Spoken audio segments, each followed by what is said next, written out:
Aujourd'hui avec Robert C. Comment est la vie dans une station spatiale? À quoi ressemble un lancement de fusée? Que font les astronautes lorsqu'ils tombent malades? Et quelles expériences l'astronaute de l'ESA, Luca Parmitano, va-t-il partager avec nous? Tout cela et bien plus encore, maintenant dans Robert C.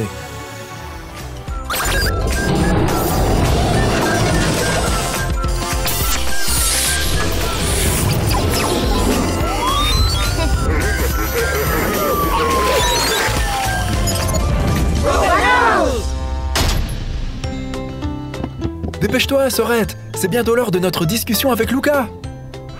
Tu crois que j'ai oublié? Je suis archi prête. Ça doit être lui. Salut Hey, Luca! Luca! C'est super que tu aies pu te libérer. Hey Robert! Salut Robert! Salut Lisa et Bennett! Ravi de vous revoir! Vous êtes prêts pour la deuxième partie de notre interview? Oui, absolument Luca! Ce qui m'intéresse avant tout, c'est le lancement.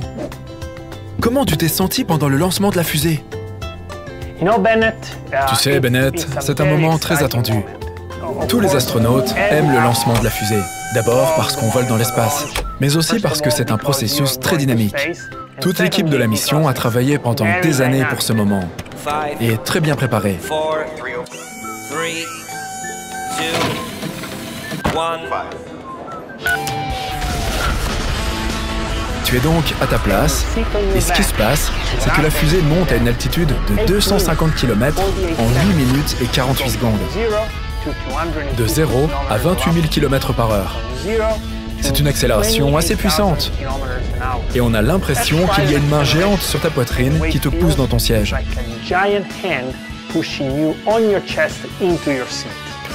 Waouh! C'est comme je l'avais imaginé. Et lequel des astronautes est le pilote alors? Comme la fusée est incroyablement rapide, plus rapide que n'importe quel avion ou voiture, des erreurs pourraient se produire si elle était pilotée par un humain. Pour cette raison, la trajectoire est préprogrammée et un ordinateur veille à ce que la fusée reste sur cette trajectoire. Les ordinateurs peuvent faire cela même à des vitesses aussi élevées. Et ensuite, comment les astronautes se rendent-ils de la fusée à la station? Comme il faut beaucoup de force pour quitter la gravité terrestre, la partie arrière de la fusée est constituée de la propulsion et du carburant. Les astronautes eux-mêmes sont assis dans la partie avant, ce que l'on appelle la capsule.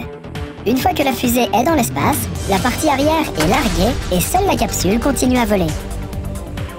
Les astronautes peuvent ensuite utiliser cette capsule pour s'amarrer à la station spatiale par un sas. Waouh! Et comme la capsule est déjà suffisamment éloignée de la gravité terrestre, elle n'a besoin que d'une petite propulsion? Oui, c'est ça. Et ensuite, comment un astronaute fait-il savoir à ses amis et à sa famille qu'il est arrivé en toute sécurité? Est-ce que les astronautes ont le droit de téléphoner? C'est une très bonne question, Bennett. Et oui, quand tu es sur l'ISS, tu peux appeler n'importe où sur Terre si tu n'es pas obligé de travailler. Et environ une fois par semaine, nous pouvons même avoir un appel vidéo avec nos amis et notre famille. Ça fait vraiment plaisir. Nous devons tout cela au progrès technologique et au fait que l'ISS est maintenant habité en permanence depuis 20 ans.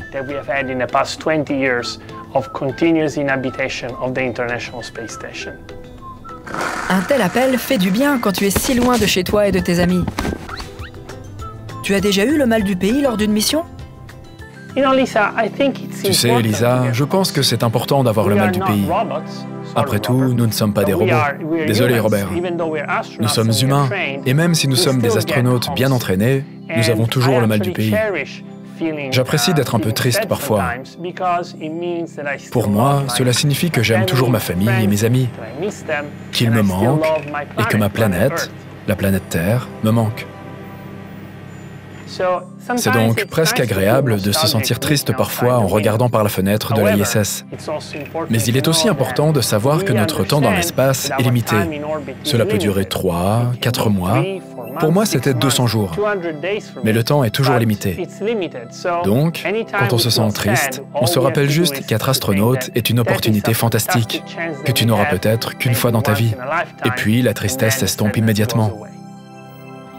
Ça a l'air merveilleux.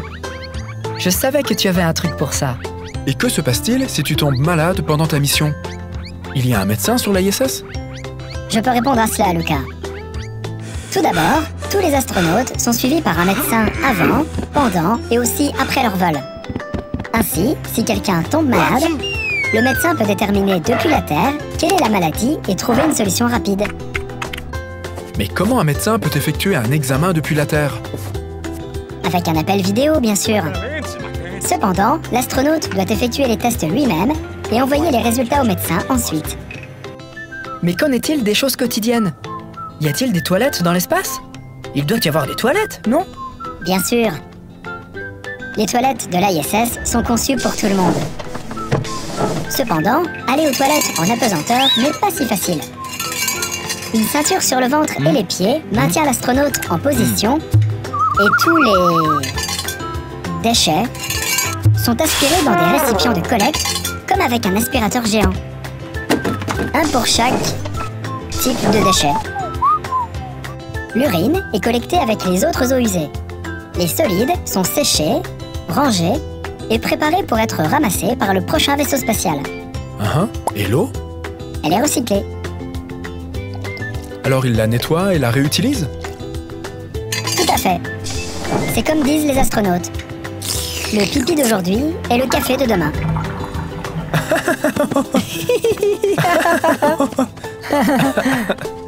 Super! Je ne pensais pas qu'une telle technologie existait. Et pour la douche? En fait, une vraie douche poserait des problèmes, parce que l'eau flotterait partout et finirait par entrer dans les circuits électriques.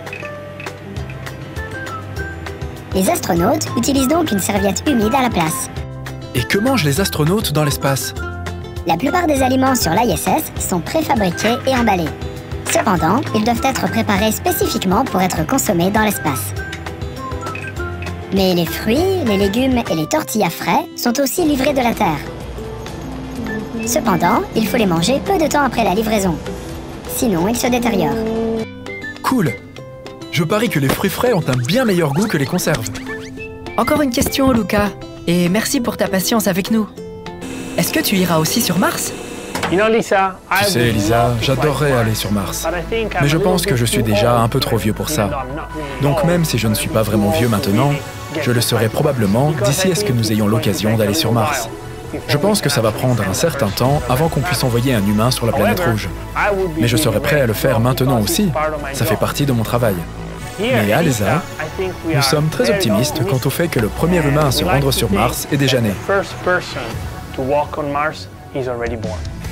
Vraiment? Ça veut dire que ça pourrait être moi? Ou moi? Ou nous deux, tu imagines? Et la première station sur Mars serait la station Parker. Tu aurais le droit de marcher la première sur Mars, car après tout, tu as 5 minutes de plus que moi. Luca, ça a été un vrai plaisir de te parler à nouveau. Merci beaucoup pour ton temps. Tu ne peux pas imaginer ce que cela signifie pour nous. C'était vraiment intéressant. Oui, Luca. C'était probablement l'une des meilleures conversations que je n'ai jamais eues. Merci pour ton temps et bonne chance pour tes prochaines missions. Robert, Lisa, Bennett, ça a été un plaisir. Portez-vous bien tous les trois. À bientôt. Pour moi aussi, Luca. Tu as vraiment le travail le plus cool du monde. Merci beaucoup. J'ai hâte de poser ma candidature à l'ESA pour devenir astronaute. Savais-tu, Bennett, que l'ESA est à la recherche de nouveaux astronautes en ce moment? Cela signifie que je pourrais postuler tout de suite? Tu es encore un peu jeune pour ça. Mais l'ESA existera encore quand tu auras l'âge requis. J'ai hâte d'être aussi fort que Luca. Pilote d'essai, astronaute, et il sait vraiment tout. Alors, à la semaine prochaine les amis. Restez en bonne santé.